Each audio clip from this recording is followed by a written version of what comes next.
ہفتے کی رات ہم تینوں بہنیں رات دیر گئے تک جا کر باتیں کرتی رہیں۔ یہی کوئی رات کے 2 بجے ہوں گے، ہمیں ایسا لگا باہر ٹی وی لاؤنج سے باتوں کی آواز آ رہی ہے۔ اس وقت کون ہو سکتا ہے؟ ہم بولتے ہوئے کمرے کا دروازہ کھول کر جیسے ہی باہر آئے تو جمعہ 17 دسمبر رات کا کھانا تیار کر کے میں فارغ ہوئی تو باورچی خانے سے نکلتے ہوئے میری نظر دیوار پر لگی گھڑی پر پڑی۔ اف، اتنی دیر ہو گئی! میں نے جلدی سے سامنے صوفے پر پڑی چادر اٹھا کر اوڑھی اور گھر کی چابی پرس میں ڈال کر گھر سے نکل گئی۔ راستے میں ہی مغرب کی اذان شروع ہو چکی تھی۔ بچے کہیں گے آج ماما ہمیں ٹیوشن سے لینا ہی بھول گئیں، میں سوچتی ہوئی تیز تیز قدموں سے ان کے ٹیوشن سینٹر کی جانب بڑھ گئی۔ ماما آپ نے اتنی دیر لگا دی! 7 سالہ ریحان شکایتی نظروں سے مجھے دیکھتے ہوئے بولا، جبکہ 6 سالہ انم بھی منہ پھلائے چل رہی تھی۔ مجھے اس کا منہ دیکھ کر بے ساختہ ہنسی آ گئی۔ اچھا سوری بابا، آئندہ خیال رکھوں گی، ایسی غلطی دوبارہ نہیں ہوگی۔ ہم تب مانیں گے آپ کی بات جب آپ ہمیں ہفتے کو نانو کے گھر رہنے دیں گی۔ انم ریحان کی شرط پر میں نے ہنس کر حامی بھر لی۔ جلدی چلو، تم لوگوں کے بابا بھی گھر آنے والے ہوں گے۔ میں دونوں کا ہاتھ پکڑ کر سامنے والی گلی میں داخل ہو گئی۔ یہ راستہ شارٹ کٹ تھا، ادھر سے جلدی گھر آ جاتا تھا۔ ویسے تو میں روڈ سے ہی جاتی تھی، زیادہ تر اس گلی سے گزرتے ہوئے کتراتی تھی۔ اف ماما، یہ کتنا ڈراؤنا گھر ہے! اس کو دیکھ کر ڈر لگ رہا ہے۔ ریحان ہاؤس نمبر 450 کو دیکھتے ہوئے بولا جو بالکل اندھیرے میں ڈوبا ہوا تھا۔ عجیب وحشت برس رہی تھی۔ اس کی بات پر میں دونوں بچوں کو لے کر جلدی سے آگے بڑھ گئی۔ رات کام سے فارغ ہو کر بستر پر لیٹی تو بے ساختہ نظروں کے سامنے وہ گھر آ گیا۔ اس گھر سے میرا ماضی جڑا ہوا تھا۔ میں آہستہ آہستہ اپنے بیتے ماضی کو سوچنے لگی۔ میرا نام الینا ہے، ہم 3 بہنیں اور 1 بھائی ہیں۔ میرے بابا آرمی میں ہوا کرتے تھے جبکہ اماں سادہ سی گھریلو خاتون تھیں۔ میں انٹر میں تھی تو بابا نے اماں کی خواہش پر بڑا گھر لے لیا، کیونکہ جس گھر میں ہم تھے وہ گھر ہمیں کافی چھوٹا پڑ رہا تھا۔ جس دن بابا نے نیا گھر لیا ہم سب بہن بھائی بہت خوش تھے۔ 2 منزلہ یہ بنگلہ نہایت خوبصورت تھا۔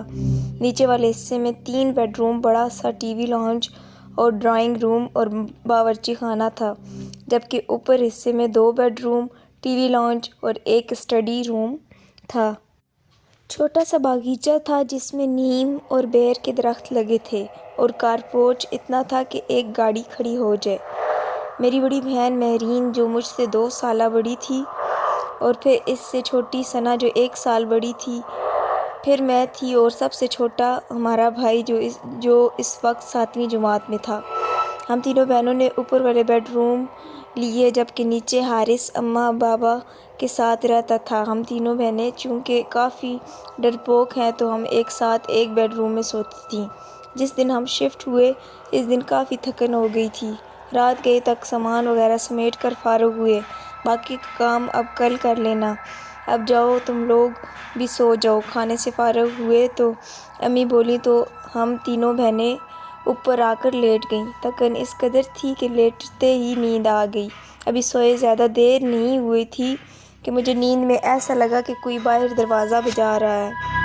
میں نے اٹھ کر دروازہ کھولا تو سامنے کالی بلی مجھے گھور رہی تھی۔ اس کو دیکھ کر میری بے ساختہ چیخ نکل گئی۔ میری چیخ پر میری بہنیں گھبرا کر اٹھ گئیں۔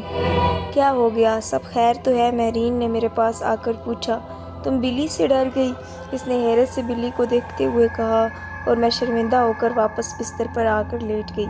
ہفتے کی رات ہم تینوں بہنیں رات دیر تک جاگ کر باتیں کرتی رہیں۔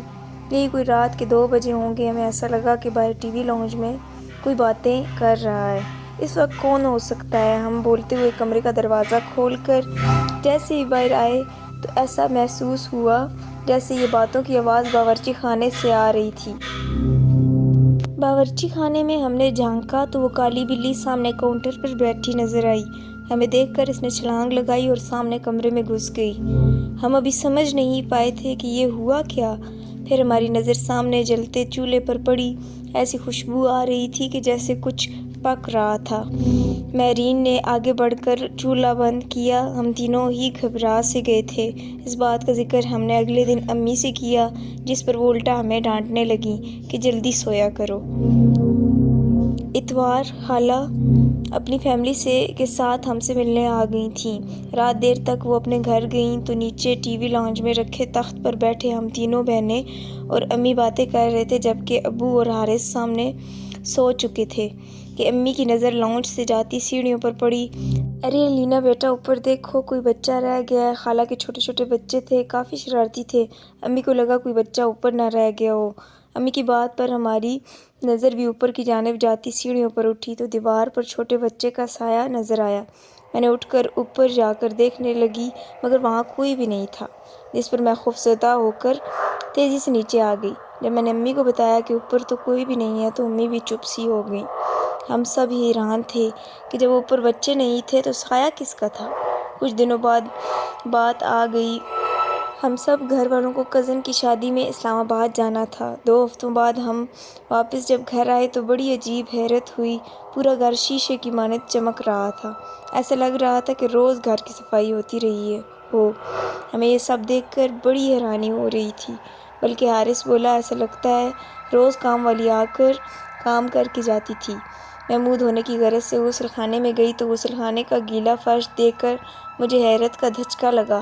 ایسا لگ رہا تھا جیسے کسی نے غسل خانہ استعمال کیا ہو۔ پھر تو یہ معمول بن گیا، گھر کے افراد گھر سے باہر ہوتے تو غسل خانے بھی لوگوں کو وہ کالی بلی مستقبل گھر میں گھومتی ہوئی نظر آتی۔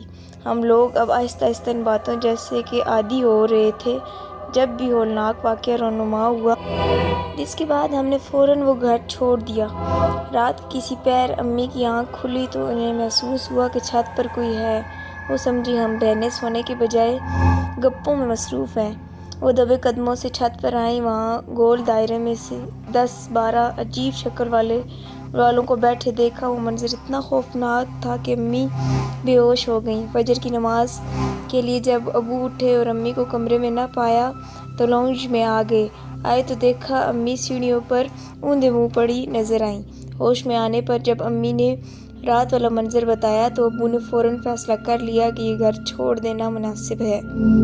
اس سے پہلے کہ کوئی بڑا نقصان ہوتا ہم نے وہ گھر چھوڑ دیا۔ آج اتنے برس گزر چکے ہیں، سوچوں تو خوف کی سرد لہر ہمارے جسم میں دوڑ آتی ہے کہ ہم 6 ماہ جس کو بلی سمجھتے رہے، در حقیقت وہ ایک جن تھا۔